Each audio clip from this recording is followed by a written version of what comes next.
Šviečia saulė, graži diena ir mes grįžtame į vieną didžiausių gyvenamųjų namų, kuriame teko atlikti apdailą ir pakalbėsime su jo savininku apie visą apdailos procesą bei kaip jis vertina mūsų galutinį apdailos rezultatą. Tad užeikime.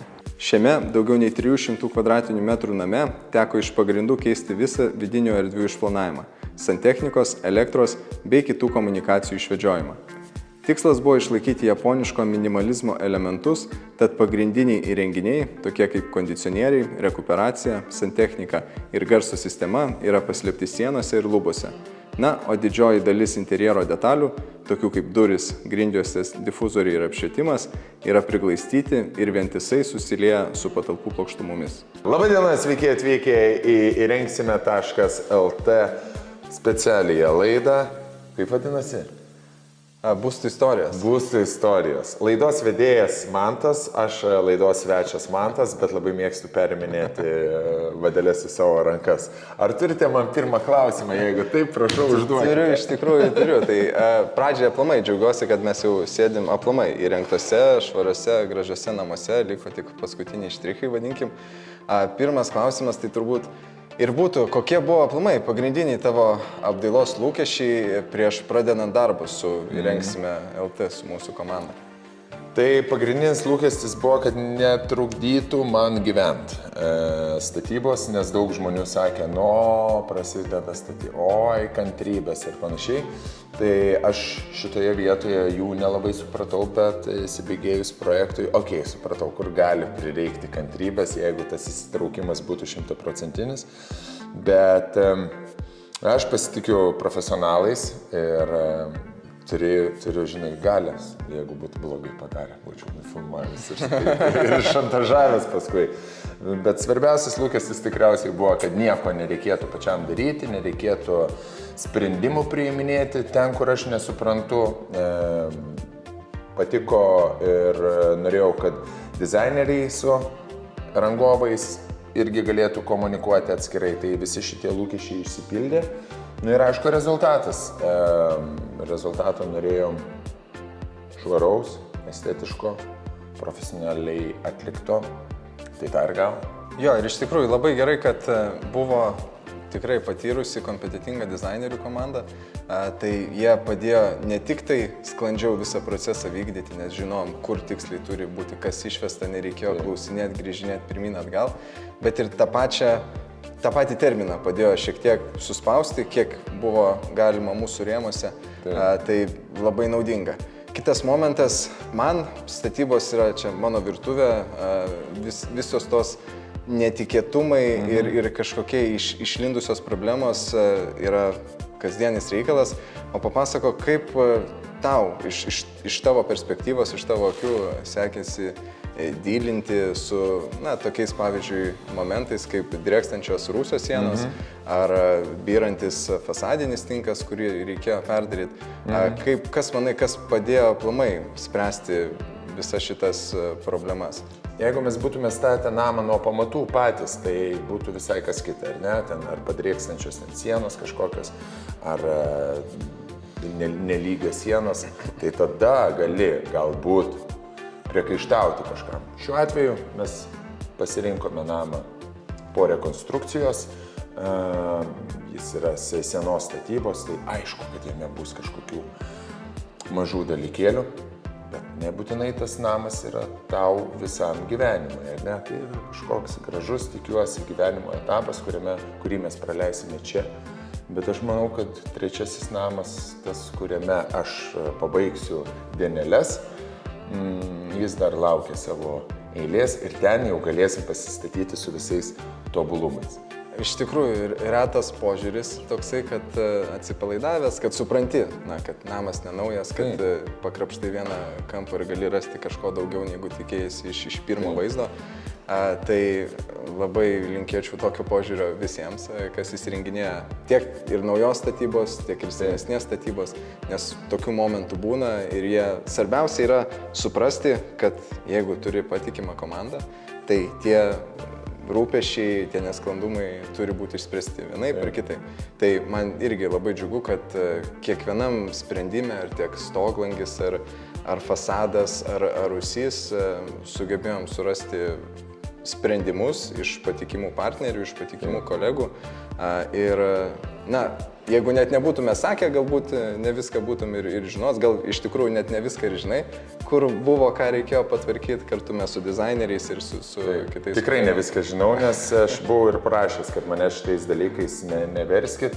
Mano yra funkcija laiku atlikti mokėjimą ir patvirtinti, kad darbas yra pabaigtas ir kad jis man patinka, o visa kita jūsų reikalas. Taip, tai va tą ir stengiamės padaryti, kad kuo mažiau tavo įsitraukimo būtų, kad kuo mažiau ten tau reikėtų spręsti kažkokius nereikšmingus dalykus. Ir specialiai, net kartais juokdavomės su dizaineriais, kad netampam žūsų ir darom patys sprendimus. Tai rezultatas vis tiek gavosi geras. Šiaip pas tave objekte yra nemažai tokių gan nestandartinių sprendimų, galbūt net ir naujovių. Dar kol kas nepradėjai gyventi, bet galbūt jau pats pastebi, kažką jau mačiau naudojusi. Kas tavo manimų pasiteisins ar jau pasiteisino ir ką galbūt galėtum rekomenduoti iš tų tokių galbūt naujoviškų sprendimų ir kitiems klientams? Pradėkim nuo humoro, ne humoro. Tualetai. Seni. Ta prasme, geberito tie plauna, vėdina, šviečia, šildo, sėdynės dangti. Investicija nemaža, bet higiena, malonumas atsiperka, ta prasme, 100%. Antras dalykas, šituo dalyku labai džiaugiuosi. Tai yra puikiai veikianti estetinė, dekoracinė, galima sakyti, sprendimas, instaliacija, kuri paverčia virtuvės zoną į kažkokią tai vakarėlio zoną.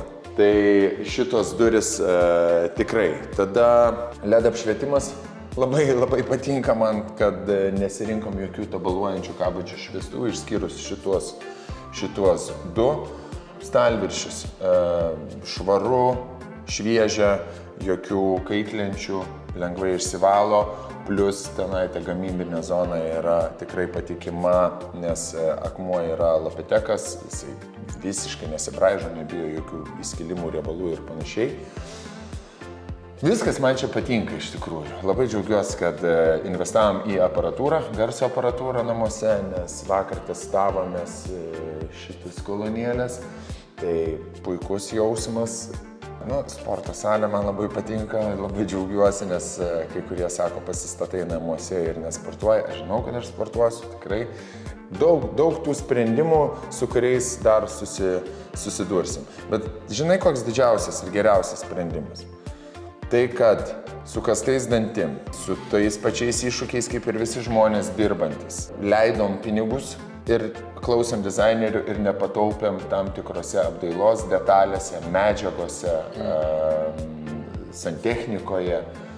Ir dabar galutinėme variante tas tikrai labai atsiperka, kai tu lieti, kai tu matai bendrame ansamblyje, kai tu naudosi, bus didelis džiaugsmas iš tikrųjų, kad tuo momentu galėjai ten 100 eurų ar ten 200 eurų, bet nusprendėjai su kastais dantim, kad gerai, paimkim tą tokį gražesnį, ten brangesnį, biškį tokį funkcionalesnį, patikimesnį ar ten dizaino gražesnį. Ir šitas sprendimas man geriausias. Iš tikrųjų yra tokie momentai, kur, irgi atrodai, žiūri patinkinė sistema ar ne, virštinkiniai visi valdikliai. Labai panašus yra, galbūt iš kokios kitokios šiek tiek medžiagos skiriasi ten 500 eurų, bet kartais jo, feelingas, po to lieka piršto antspaudas, nelieka piršto antspaudo, ar ne, kaip nusivalo, kokie kampai, ar aštrus, neaštrus. Spaudžiasi, visi tokie niuansai, bet ir jie dažniausiai, jeigu neturi dizainerių, turbūt to pats ir net nesuvoki. Pažiūri per internetą, vienas kitas panašu ir pasirinki greičiausiai ekonomiškesnį variantą. Bet aš pilnai sutinku, kad yra tokie mažyčiai momentai, kur susideda į visą visumą, kai jau gyveni, ne iš kampo į kampą, pripranti, tai tikrai... Aš skaičiavau dar darbo mėnesiais, ar ne, tarkim, gerai, gyvensim čia 10-15 metų. vieną mėnesį dar papildomai padirbėti reikėtų, kad būtų vienoks ar kitoks sprendimas, paskaičiuoji santyki, tada lengviau pasiryžti ir išleisti tą pinigą. Tai aišku, kiekvienas daro pagal savo galimybės, bet galima atrasti kažkokį tai rezervą ir vėl, sakau, požiūrio klausimas, manau, į viską yra. O kaip bendrai aplamai vertini visą komunikaciją viso apdailos proceso metu? Tenkino, netenkino, galbūt kažkur reikėjo kažko daugiau, galbūt kažkur kažko per daug buvo? Labai tenkino, kad buvo ne per daug skambučių man asmeniškai su klausimais, kad patys išsisprendėt jūs viską kartu. Tai šitas labiausiai man buvo patogu, nes aš galėjau savo ramiai dirbti ir uždirbti, o jūs irgi dirbti ir uždirbti ir viens kitam nesimaišėm. O kaip vertini, įsivaizduokim, jau tu esi ne pirmą būstą įsirengęs, ar ankstesnius būstus, kiek žinau, pats įsirenginėjai, atskirus meistrus samdėsi, pats jiems vadovavai ir čia šiek tiek kitoks konceptas, pasisamdėjai įmonę, kuri pilną apdailą atlieka. Yra skirtumas, jaučiamas, nejaučiamas?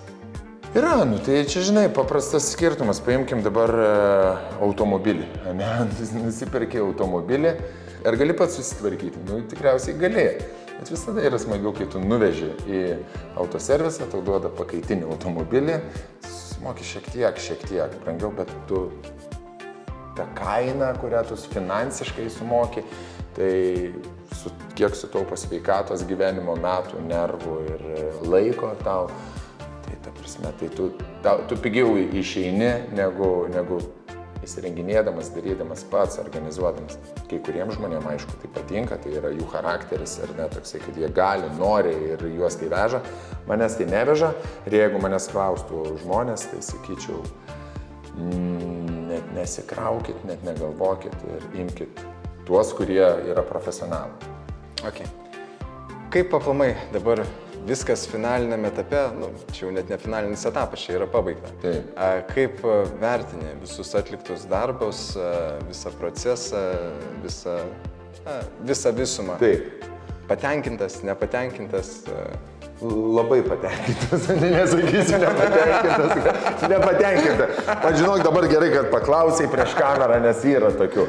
Esu patenkintas ir vėlgi, žinau, kokios tai yra sienos, erdvės, kiek čia reikalų buvo, tai yra nenaujas namas. Tai yra momentų, kuriuos jau matau namuose, kurie man čia stovi, beda spigliuku tokiu į pakaušį, bet jie yra niekur, tai yra jie mano viduje kaip ir mažas problemytės, ar ne kažkokios. Tai esu labai patenkintas švara, išbaigtumų darbų, patenkintas, kad jeigu nutinka maži niuansėliai, nėra problemos juos sutvarkyti, išspręsti. Jeigu didesni niuansai, tai irgi visada yra kalbamasi ir pasitarame ir pagaliau padaroma kažkaip išsprendžiama ta problema. Tai esu patenkintas, noriu eiti kuo greičiau gyventi, noriu eiti valytis jau, nes kaip ir sakei, čia švaru yra, bet pas mane biškai kitokie standartai yra, tai noriu eiti valytis, klot patalinę, kabinti rankšluostį ir eiti dušą pagaliau pirmą kartą. Ok, tai nebetrukdau, eik valykis, eik įsikūrinėk. Dar kartelį ačiū už pasitikėjimą. Ačiū Jums labai. Ačiū už greitą komunikaciją. Sveikinu su vienu, jaučiu, maloniausių projektų savo karjeroje. Pagaliau viskas eina į pabaigą, mūsų svajonė irgi išsipildė. Liko paskutinis darbas - vakarėlis ir rengimo. Kartu su komanda. Turėtų būti stipru. Gerai, ačiū dar kartą. Ačiū tau.